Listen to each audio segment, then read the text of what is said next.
నమస్తే పిఎంసి ప్రేక్షకులకి అభినందనలు. ఇప్పుడు మట్టి పాత్రల ఆవశ్యకత పెరిగి ఎక్కడ చూసినా మట్టి పాత్రలో వండుకునేది మొదలుపెట్టినారు. వీటిని మళ్ళీ టెక్నాలజీ పెట్టి దానికి ఏదో పూతలేసి దానికి అందంగా దానికి పెయింట్లు వేసి ఏమేమో ఇవన్నీ కరెక్ట్ కాదు. మనకు లోకల్గా ఉండే మట్టిలో ఆల్ మినరల్స్ ఉంటాయి. మట్టి ఎట్ట తయారవుతుంది? ఆకులు, చెట్ల నుంచి పడిన ఆకులు, పువ్వులు, కాయలు మట్టిలో ఉండే సూక్ష్మజీవులు వాటిని మట్టిగా మారుస్తాయి.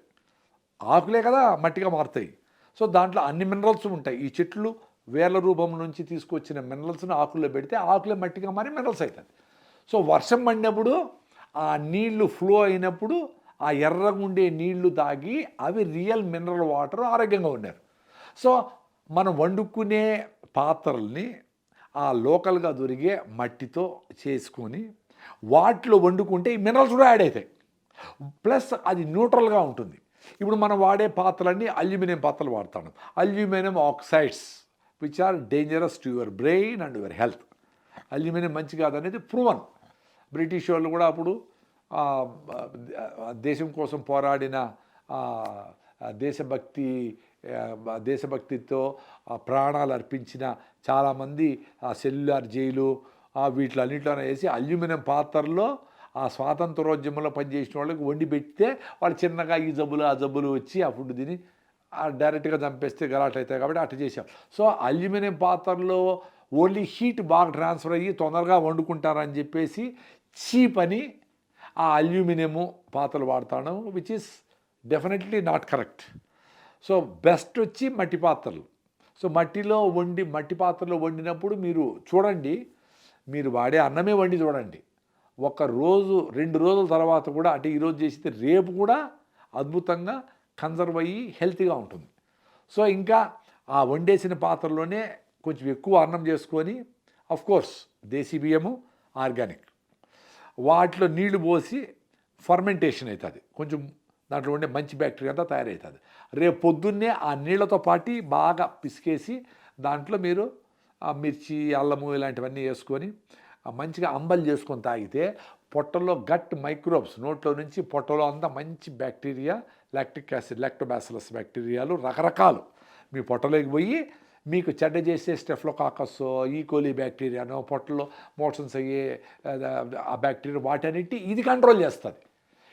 ఈ జీవన విధానంలో ఉన్న రోజులు మన పెద్దోళ్ళు చేసిన అంబలి, లక్ష్మీచారు, పున్నీరు ఇవన్నీ తాగినప్పుడు అంతా గట్ మైక్రోబియం బాగుండి యాంటీబయాటిక్స్ అవసరం లేకుండా బతికినాం.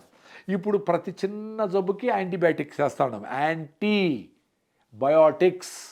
అంటే సూక్ష్మజీవులకి అగెనిస్ట్గా పనిచేసే ఆటం బాంబుల్ని పొట్టలోకి వేసుకొని హ్యాపీగా యాంటీబయాటిక్స్ నోరంతా చేదైపోయి పొట్టలో బ్యాక్టీరియా అంతా చచ్చిపోయి సరిగా అరక్క మోషన్స్ రావడము, రక్తభేదులు రావడము, విరేచనలు రావడము, ఇవన్నీ సమస్యలు తెచ్చిపెట్టుకుంటా ఉన్నాం. కాబట్టి మట్టి పాత్రల్లో అల్టిమేటు. దాని తర్వాత నెక్స్ట్ ప్రిఫరెన్సు కంచు పాత్రలు. కంచు అంటే బెల్ మెటల్, బ్రాంజ్ అంటాము. బ్రాస్ అంటే ఇత్తలి కాదు. ఇత్తలికి మళ్ళీ లోపల కోటింగ్ వేయాలా. అది కూడా మనము లెడ్తో వేస్తారు చాలామంది. లెడ్ వచ్చి హెవీ మెటల్, బ్రెయిన్ దెబ్బతింటుంది. మనకు నికెలు ఇలాంటి చాలా కాస్ట్లీ మెటీరియల్ ఇప్పుడు రేట్ ఎక్కువ వినాయి కాబట్టి అందరూ లెడ్ వేస్తూ ఉంటారు పూత. సో ఇత్తలి వాటికైతే పూత వేయాలి. అదే బ్రాంజ్, బెల్ మెటల్కి అయితే పూత అవసరం లే. సో ఆ పాత పాత్రని ఎల్లోగా ఉండేటివి, నీట్గా గోల్డ్లాగా మెరిసేటివి. So next best Puri Jagannatha ఆలయంలో కూడా మట్టి పాత్రలతో చేసిండే ఫుడ్ రేపు కూడా ఎంతో ఆరోగ్యకరంగా, చెడిపోకుండా, బ్యాక్టీరియా దాన్ని సోకకుండా, న్యూట్రిషన్ వాల్యూ బాగుండేట్లుగా కన్జర్వ్ అవుతుంది. అది లేకుండా నెక్స్ట్ ఆల్టర్నేటివ్ బెల్ మెటల్ అంటే బ్రాంజ్. ఆ బ్రాంజ్తో చేసిన పాత్రలో వండుకోవడం నెక్స్ట్ బెస్ట్. ఇవన్నీ కాస్ట్లీ అనుకుంటే stainless steel food grade 304 food గ్రేడ్తో ఇప్పుడు సర్జికల్ స్టీల్ అని కాస్ట్లీ వస్తాయి, అవి కూడా కొనుక్కోవచ్చు. కానీ మట్టి పాత్రల అడ్వాంటేజ్ ఏమంటే ఫస్ట్ అన్నిటికంటే న్యూట్రల్ మెటీరియల్. నీకు ఎన్నో మినరల్స్ మట్టిలో ఉంటాయి, అది ప్రూవన్ ఫ్యాక్టే. కుక్ చేసేటప్పుడు ఆటోమేటిక్గా ఆ మినరల్స్ రిలీజ్ అవుతూ ఉంటాయి. మూడోది మట్టి పాత్రలు చేసే చేతి వృత్తుల వాళ్ళకి డబ్బులు వెళ్తాయి. సో వాళ్ళకు డబ్బులు వస్తాయి, మనకు హెల్త్ వస్తుంది. పగిలిపోతే ఇంకా 4 పెట్టుకొని ఉందాం, పగిలిపోతే ఇంకోటి చేసుకుందాం. సో దాన్ని మళ్ళా వాటి కడగడానికి సోపులు కెమికల్స్ వాడకుండా వాటి నీళ్ళలో పెట్టేసి జస్ట్ టెంకాయ పీచు నారతో క్లీన్ చేసుకుంటే కూడా కొంచెం గమ్ ఉంటే కూడా అది ప్రొటెక్షన్ లేయర్ లాగా ఉంటుంది. కాబట్టి కొంచెం ఆయిల్ ఉంటే కూడా బాధపడే పని లేదు. సో మట్టి పాత్ర సూపర్ సూపర్ సూపర్.